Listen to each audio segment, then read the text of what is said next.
5, 4, 3, 2, 1। श्री सद्गुरु ने कहा कि हम लोगों में से प्रत्येक के भीतर एक स्वच्छता योद्धा मौजूद है। उन्होंने कहा कि झाड़ू वह साधन नहीं है जो भारत को स्वच्छ करेगा। यह नागरिकों की सक्रिय भागीदारी है जो हमारे कस्बों और शहरों को स्वच्छ रखने में महत्वपूर्ण भूमिका निभाएगी। श्री सद्गुरु आवास एवं शहरी कार्य मंत्रालय द्वारा ईशा फाउंडेशन के सहयोग से आयोजित एक लाइव वेबिनार को संबोधित कर रहे थे, जिसका विषय स्वच्छता warriors with Sadhguru in challenging times था।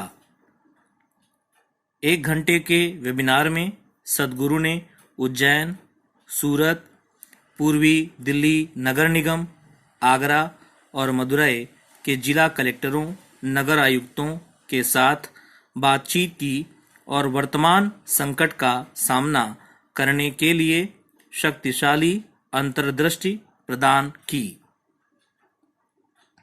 इस सत्र को कोविड के फ्रंटलाइन चैंपियनों, सफाई कर्मचारियों को समर्पित किया गया, जिसका संचालन श्री दुर्गा शंकर मिश्रा, सचिव आवास एवं शहरी कार्य मंत्रालय द्वारा किया गया और आध्यात्मिक गुरु ने स्वच्छता कर्मियों द्वारा उनके समक्ष रखे गए प्रश्नों के एक सेट का भी उत्तर दिया।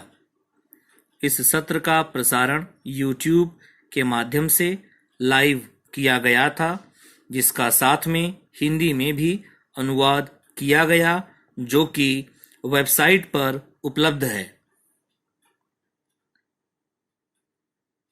श्री सद्गुरु ने स्वच्छ भारत अभियान SBM की महत्वपूर्ण भूमिका को स्वीकार करने के साथ शुरुआत की, जिसके कारण देश के स्वच्छता स्तर में बहुत सुधार हुआ है, और उन्होंने विशेष रूप से स्वच्छता कर्मियों के प्रयासों का भी अभिवादन किया, जो कि पिछले 5 वर्षों में इस मिशन में सबसे आगे रहे हैं।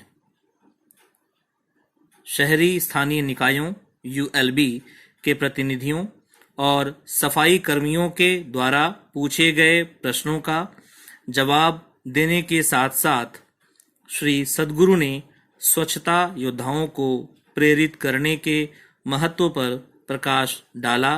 साथ ही उन्होंने स्वच्छता कर्मियों के लिए पर्याप्त व्यक्तिगत सुरक्षा उपकरण PPE और वर्दी की उपलब्धता सुनिश्चित करने की बात कही, जिससे उनके डर को दूर किया जा सके और उनमें नौकरी पर बने रहने की भावना विकसित की जा सके। उन्होंने आगे कहा, स्वच्छता बताने की आवश्यकता नहीं है कि एक बड़ी चुनौती है। सूखे और गीले कचरे का पृथक्करण और प्रसंस्करण करने के साथ साथ उद्योगों से निकलने वाले कचरे को उपचारित करने और घरेलू उद्योगों से निकले सीवेज का निस्तारण करने पर भी ध्यान देने की जरूरत है।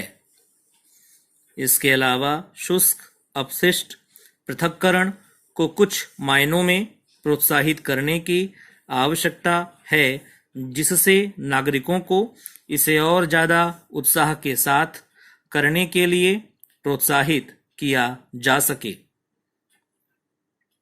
इस सत्र में भारत के 4300 से ज्यादा शहरी स्थानीय निकायों के हितधारकों की एक विस्तृत श्रृंखला ने हिस्सा लिया, जिसमें नगर आयुक्त, मुख्य कार्यकारी अधिकारी, महापौर जैसे राजनीतिक प्रतिनिधि, स्वास्थ्यकर्मी, सफाई कर्मचारी, स्वयं सहायता समूह के सदस्य और फ्रंटलाइन कोविड चैंपियन शामिल थे।